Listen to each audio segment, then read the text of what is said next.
say she's sassy and sexy. Her critics, and there are a few of them too, say otherwise. But there's one thing about Madonna no one can deny, not even the lady herself.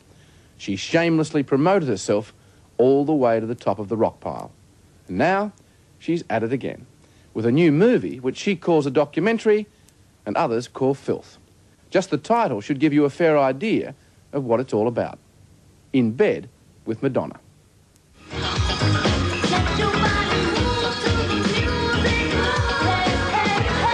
It consumed 250 hours of film. Madonna on stage. Off stage. Madonna being Madonna. Well, maybe. Thank you. When you meet the lady herself, you find she's changed yet again. The Marilyn Munro look is out. The brunette Madonna is in business. Changing your hairstyle now and colour, does that give you a few or maybe a couple of weeks of a little bit more privacy? Well, what it does is, you know, when you have bleached blonde hair, as soon as you walk out onto a street, people look, you know, it's like a bright light. So it gives me about 6 to 10 seconds more of anonymity. All you need is your own imagination, so use it, that's what it's for. She might want a few extra seconds of anonymity, but there is nothing private about her latest product. We really didn't know what we were doing. I just said film it, you know, because I'd grown really fond of all the people I was working with, and they were so entertaining to me. And I just said I wanted to make a movie of it. And you also wanted to show that you're human like anyone else, didn't you? Well, yeah. I mean, it wasn't in my head going, I have to show the other side of myself to the world, you know, I have to show the human side of myself. To me, it's more of a movie about life, period, than just my life. It wasn't always flattering to you either, was it? No, definitely not, but I'm not always pleasing to be with or look at or whatever, like anybody. If we can't get it to sound better than this, then I'm not doing a show. So someone who knows about sound better come up here and explain something to me. Madonna's cameras were with her every step of the way on the 27-city Blonde Ambition tour last year.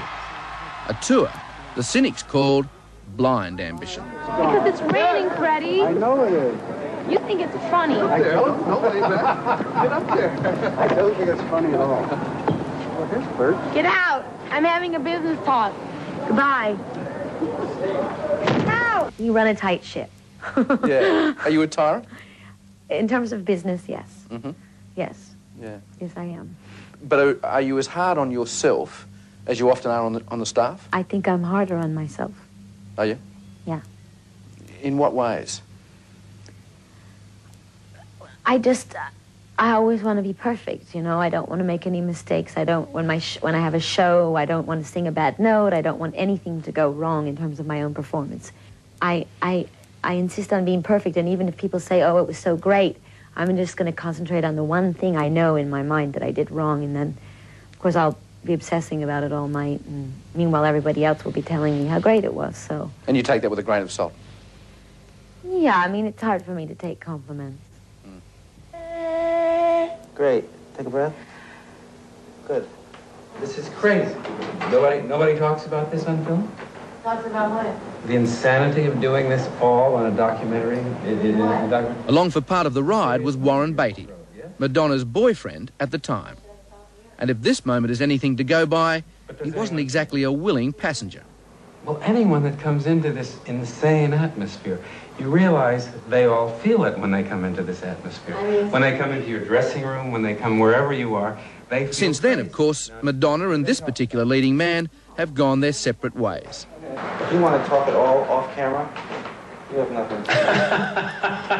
She doesn't want to live off camera, much less talk. Do you think a lot of people see you as a sex maniac who doesn't get enough?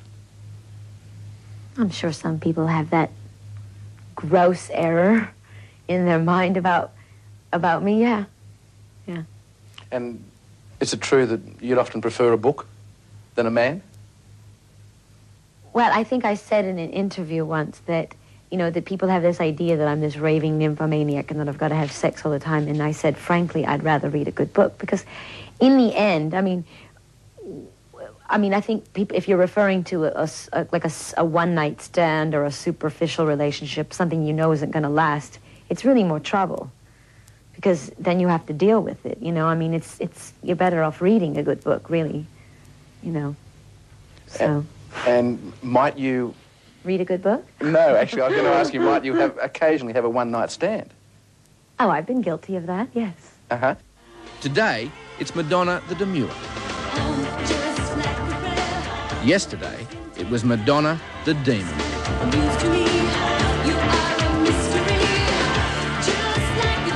Like a Prayer, the video that rocked the Catholic Church, starring a former convent girl who, at the age of 10, had only one ambition, to be a nun. The nuns were like movie stars to me. They had a kind of grace about them. They were, they were unreachable. They were mysterious. And I think you've always said sexy. Yeah, there was something about them, you know. I thought they were so great. I thought they were special. And of course I wanted to be special, so, you know, thought, okay, I'll be a nun. And particularly with the name Madonna. Yeah, of course. And was it true that you thought you'd either be a nun or a superstar? Well, not at the time. I mean, what happened is I wanted to be a nun, and then I discovered boys one day.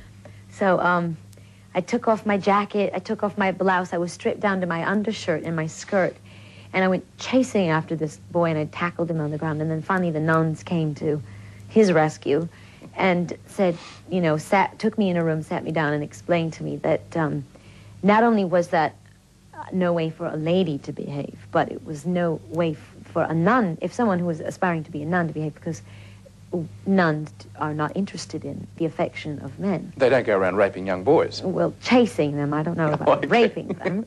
And that hadn't occurred to me, that they had a celibate life, you know, and I was like, what? You know, because I was just starting to be attracted to boys, and so I said, okay, forget it, that's it, forget it, I'm not going to be a nun. No, none.